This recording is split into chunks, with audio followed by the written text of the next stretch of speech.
All right, if you've ever wondered how a professional property manager picks good tenants, how they set their rental criteria, I'm gonna pull back the curtain today, show you how we do it at Good Life, different things to look for when you're screening a tenant so that you can pick better tenants, avoid bad tenants, make more money, avoid hassle and headache.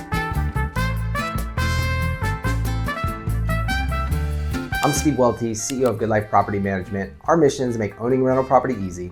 So first off, why do you need written rental screening criteria? Well, there's actually a law in 2025, AB 2493, that says everyone, professional manager down to regular landlord, needs to provide written screening criteria that you use to applicants at the time they apply if you want to charge a screening fee. So most everyday landlords don't have written screening criteria. They're used to the old gut feel and, certain biases they have. So I'm going to give you just some regular things to think about when setting criteria and then some things I've learned along the way to look for and avoid. All right, so the first is rent to income ratio. So how much income are you going to require as a ratio to rent? Common standards are 2.5 times to 3.5 times the rent in income.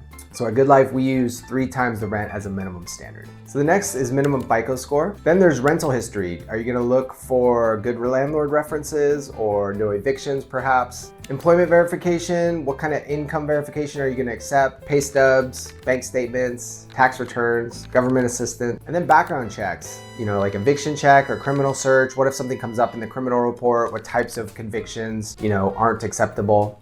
Then there's your pet policy. Will you allow pets? What type? What breeds will you allow, not allow? Are cats okay? All that good stuff. As long as you use any of those criteria, you're in good shape. You just want to apply it consistently to everyone. That's the key. That way you're gonna avoid fair housing and avoid a complaint against you that you discriminated against me. And you can say, hey, I apply this same criteria to everyone.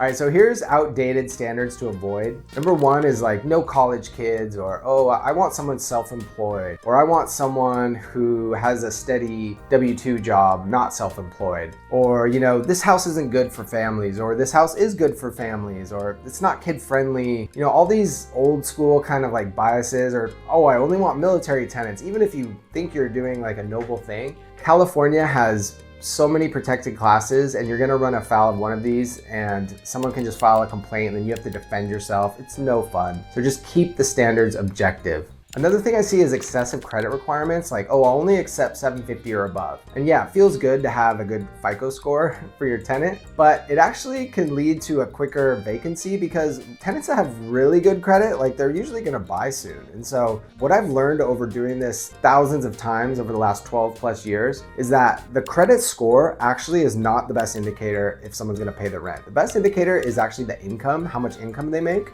In fact, we manage over close to 1,600 properties, and we had 4 evictions last year, and 2 of the 4 had FICOs above 720. A little bit later in this video, I'll get into what we actually look for in the credit report that actually matters more. All right, so our process. So the first thing we do is pre-screening. We look at the ID, make sure the name matches the application name, and that the address matches one of the addresses that was listed on the rental application. We then verify that the income meets our rent to income ratio, see if they have any pets, make sure that meets our pet policy, and then make sure the application was completed fully. We only process completed applications, and this is a good rule of thumb that if they left a bunch of information out, they didn't give you this, they didn't give you that, let's just show someone that's not taking the process seriously. You have to fight them and ask them for more information. It's not a good sign to start off. And in fact, even though AB 2493 requires you process applications in the order they received and approve the first one, you actually can pass the application that isn't complete if you tell them up front, hey, we only process completed applications. All right, next, if there's a pet, we want to confirm that they attach a photo of the pet, because just because we accept this pet doesn't mean we accept future pets. We want to know what the pet looks like, and it's also cute. And then we want to look at the vet records and confirm the breed of the pet and the age of the pet and the size of the pet. And so that information is really important because someone that has those records, number one, is more likely to be a responsible pet owner. Number two, there's certain breeds that we don't allow because they're known as aggressive breeds and can just add too much risk when you rent to them. All right, next we screen the credit, and we have 3 tiers of credit. We have 650 and above is approved with 3 times the rent and income. We have 630 to 649 is approved with 3.3 times the rent and income. And then we have 605 to 629 is approved with 4 times the rent and income. Now, how did we come up with these levels? Through data and processing hundreds and hundreds of rental applications, we've learned that the amount of income actually is the better indicator of whether they'll pay the rent or not versus the actual FICO score. Now, we look into the FICO report and we need to see that there's no past due balances, there's no housing related judgments, there's no evictions, and there's no open bankruptcies. All right, so here's a pro tip. All California landlords have to approve and allow Section 8 rental payments, so you can't say no Section 8 anymore. And when you screen Section 8 tenants, you can't just deny them because they don't hit your FICO, minimum FICO score. You have to make a special carve out for them and allow them to prove that they're good tenants otherwise by other means, like maybe it's a rental reference from a landlord or additional income.